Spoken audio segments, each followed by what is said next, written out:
Today I fucked up by practicing genital hygiene on a first date. Too long didn't read. Tinder date ambushed me in the bathroom and had never seen an uncircumcised penis before, screamed, and the cops were called. Happened 30 minutes ago. So very much today. This has been a rough stretch for my love life. This year I said goodbye to someone I thought I was going to marry that I was with for 6 years. Immediately after, I found out my mom was categorized as high risk, so I had to move back home to take care of her. I'm turning 35 next month. Going blind, and I mean, I'm an okay looking dude, but I started quarantine maybe a solid 6. But definitely due to depression and the availability and ease of cake and pizza I'm down to a 4. I'm on all the apps and sites. I try to be funny, but frankly, I'm depressed as shit and suicidal most days, but thankfully my anxiety is so bad that I probably won't ever do anything about it. So thanks brain, I guess. And this is how it's gone.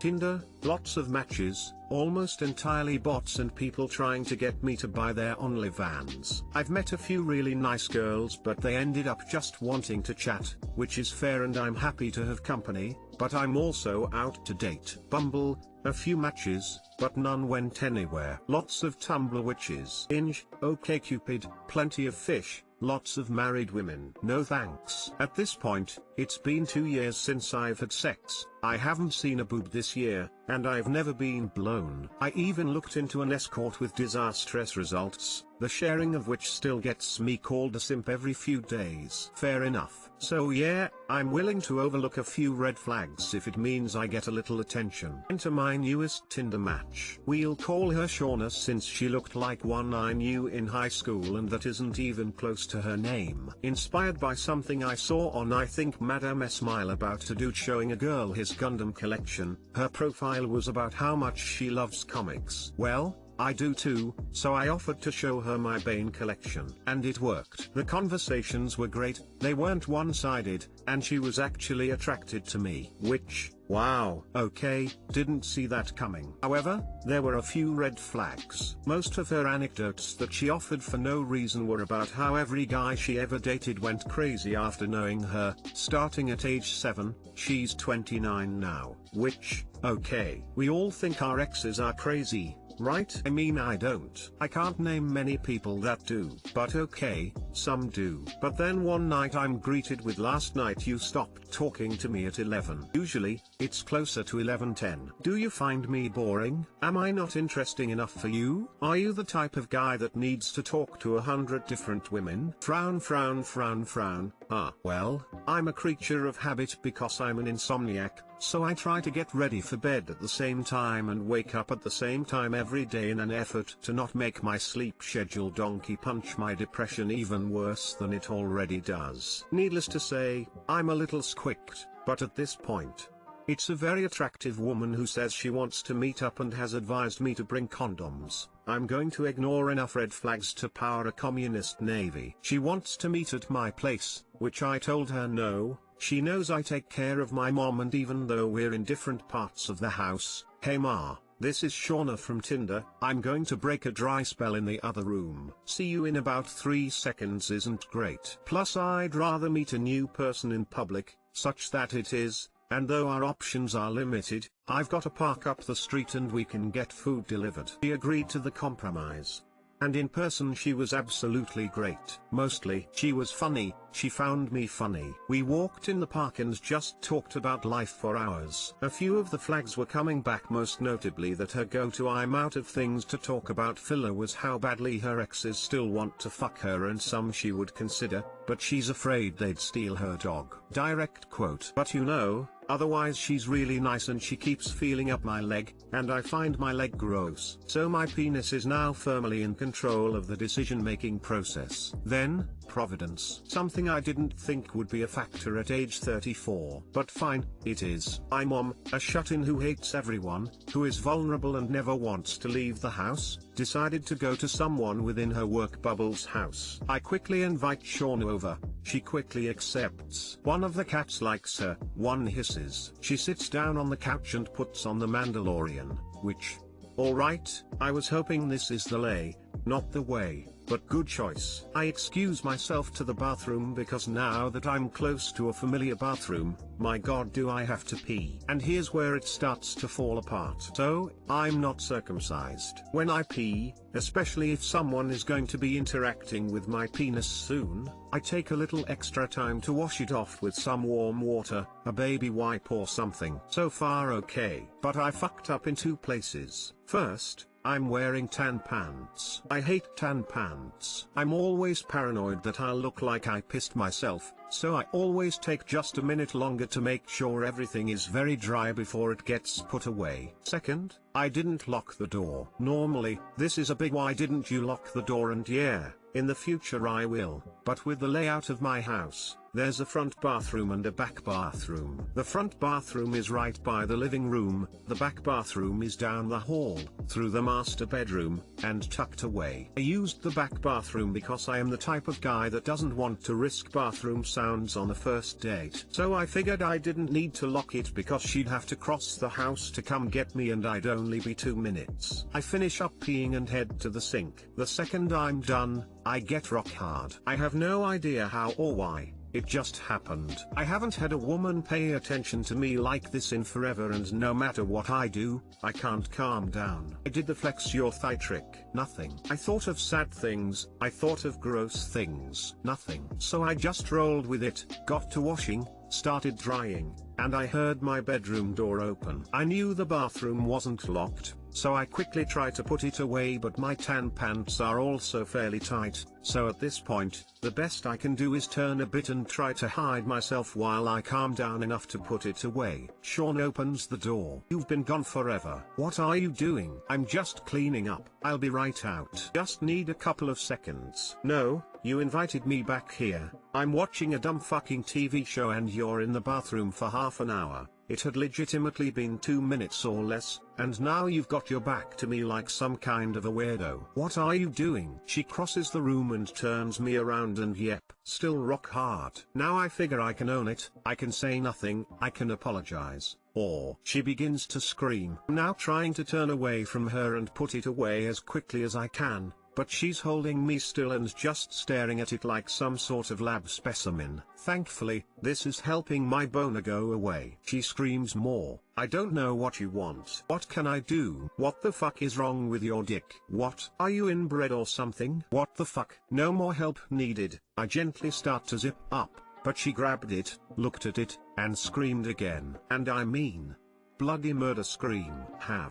Have you not seen an uncircumcised dick? This is what dicks look like with foreskin. It's not natural. You're a fucking freak. I started to talk about it technically being natural, but she sprinted out of my house. Not the end. My neighbors are all quiet and heard a woman scream 5 times. The police got called and came right out to my apartment. I told them what happened. They didn't really believe me and spent about an hour and a half going room to room, looking for any sign of anything gone wrong. By the time they were done, they were all laughing about taking a statement about an uncircumcised dick scaring someone, advised me to write this down somewhere in case she wants to say I exposed myself to her. I have my doubts since we appear to have blocked each other on everything, and I'm here feeling just as depressed as I started, only also feeling gross. Yay. Edit. Alright y'all. I woke up and took a shower and have over 900 notifications. I can't keep up anymore, so I just want to say a few things. 1. The most important, if you have foreskin and you have body image issues, read the comments. You will feel amazing. I know I do. 2. Depression is an everyday battle. Most days I don't feel any hope for a decent future, but not enough to be unwilling to see if this is all worth it. If you are reading this and having problems like I have,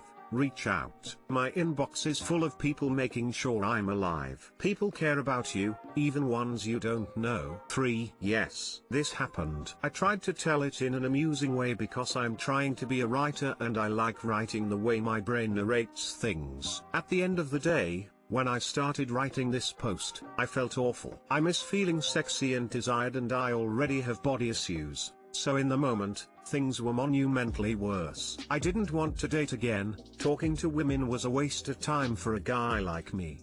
Those were my toxic inner thoughts about myself. Thanks to the kind folks in this thread and in my inbox, I can already laugh at this story. I don't know how quickly I'll get back out there, but I'll definitely find someone.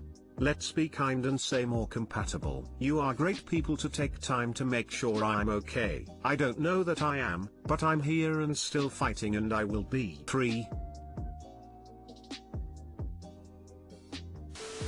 Screaming at an uncircumcised penis is psychotic. Dust yourself off and get ready for any upcoming dates. You had one. There will be others. Nothing good comes from ignoring red flags. It sure doesn't. Haven't made bad decisions like this since I was a teenager, and I definitely should have known better. Just hoping people get a laugh from it.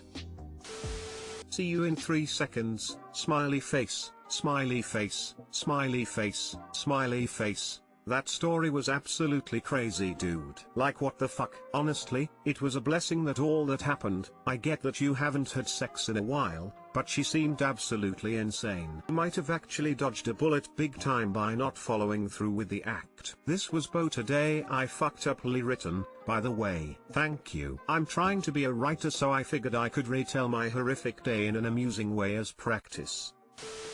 Bruh, you got a good story out of it. Got lucky. You were about to put you dick in crazy. Now you're just one of the guys who might steal her dog. He does need to be liberated. His name is Freedom. That was wild start to finish. It's amazing. I feel like it took me hours. I just got so sucked in. I am so glad I read this whole thing. Op should be a writer. Going blind. Wait, what? I have a degenerative eye disease. Could go now, could go in a while. Get a lot of tests done when insurance feels they're convenient.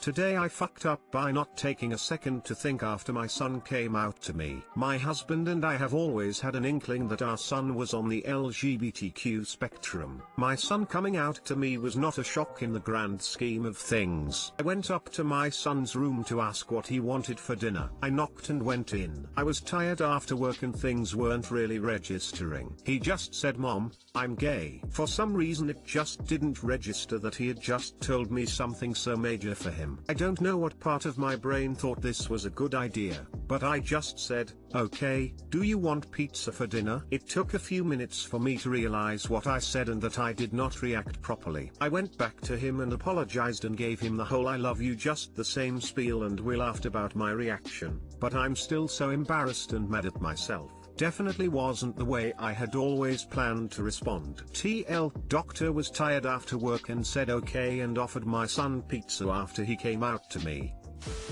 When my brother came out to me I first said, "I swear if you're joking."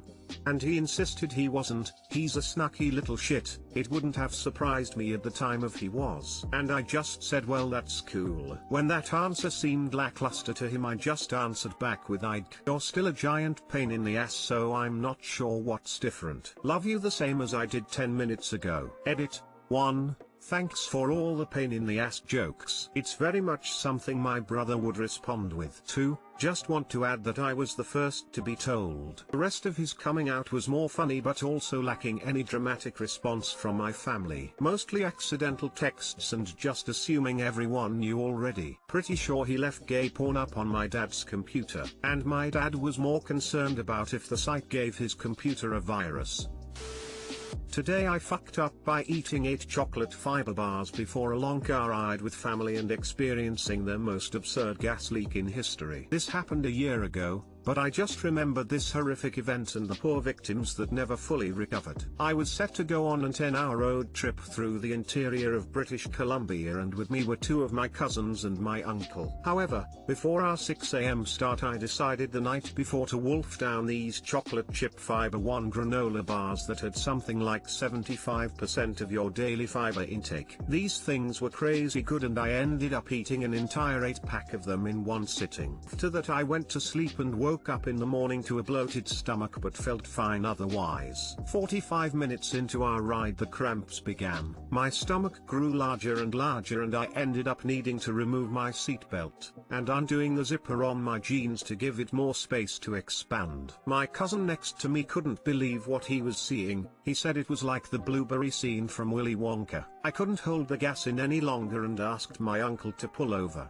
which he did, and I struggled to get out of my seat as every move was agony. I waddled to the back of the car and let her rip. A thunderous roar escaped me like an asshole racing his Harley Davidson around the block on a Sunday morning. The gas hissed out of me as my stomach grumbled, shuffled and shuddered. I am not exaggerating when I tell you that this fart lasted at least 15 seconds. Little did I know that I had just broken the seal and I would proceed to experience uncontrollable and obnoxiously powerful farts that lasted 10 to 15 seconds on average, with only a brief period of relief between said farts. The fact of the matter was that I was now experiencing major flatulence every 2 to 3 minutes, and we couldn't stop the car every few minutes to escape the smell, so we decided to roll all the windows down and allow me to let loose whenever I needed. However, we had no idea that this would become a much longer ordeal than we initially thought. Truth be told, I couldn't stop farting for nearly 7 hours, and each fart just had to be more epic than the last. By the time hour 2 rolled around, my anus was sore and aching,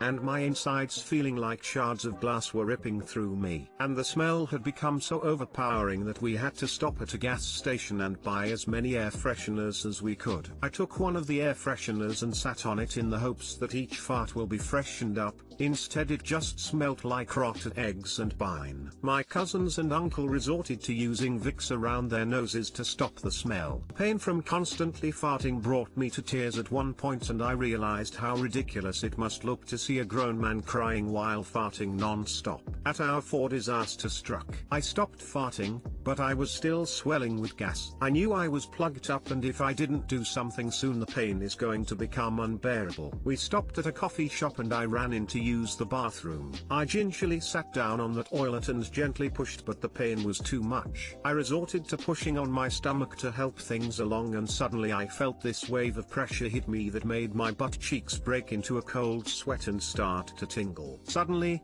and without warning, a rock-hard turd rocketed out of me like a cannonball and plastered itself to the back of the toilet bowl, and with that this tidal wave of what could only be described as peanut butter oatmeal. I could feel the muscles in my abdomen squeezing my intestines so hard that it actually hurt. It was like when you are throwing up and you can feel your stomach violently squish itself to push everything out. But instead it was my butt that was throwing up. Once everything was pushed out, it was topped off by the longest fart in my short, pathetic existence, one that I could never accurately give the length other than say well over 20 seconds, and that I could literally feel and see my stomach shrinking. I destroyed that poor coffee shop bathroom, and I frequently wonder what happened to the person who wandered in after me. From that point forward the farts were just as frequent and long, but they felt cleaner and less restricted. Began to feel like I was airing my colon out, blowing out all the accumulated dust. My ribs and anus ached horribly,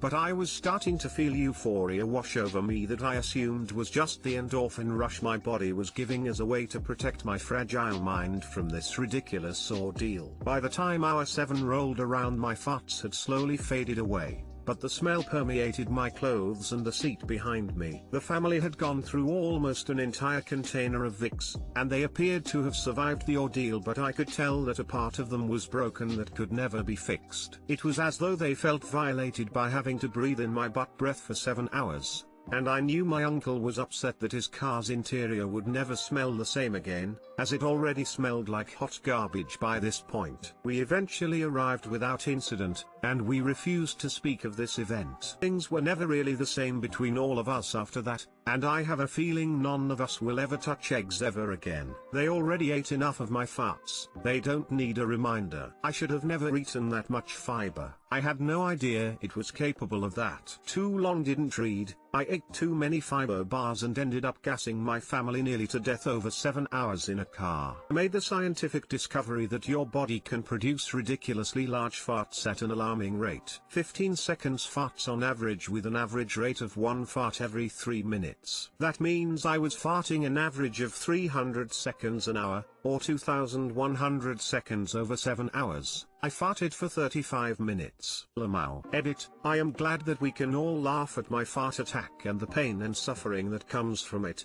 but please don't do what I did. I was a dumbass that couldn't stop eating chocolate, and what I did was dangerous. I'm certain you will only hurt yourself if you attempt this, so please do not try this. Also, I meant to individually thank people for awards via inbox, but I lost count after 30 and decided to just say thank you from here. Thank you, from here.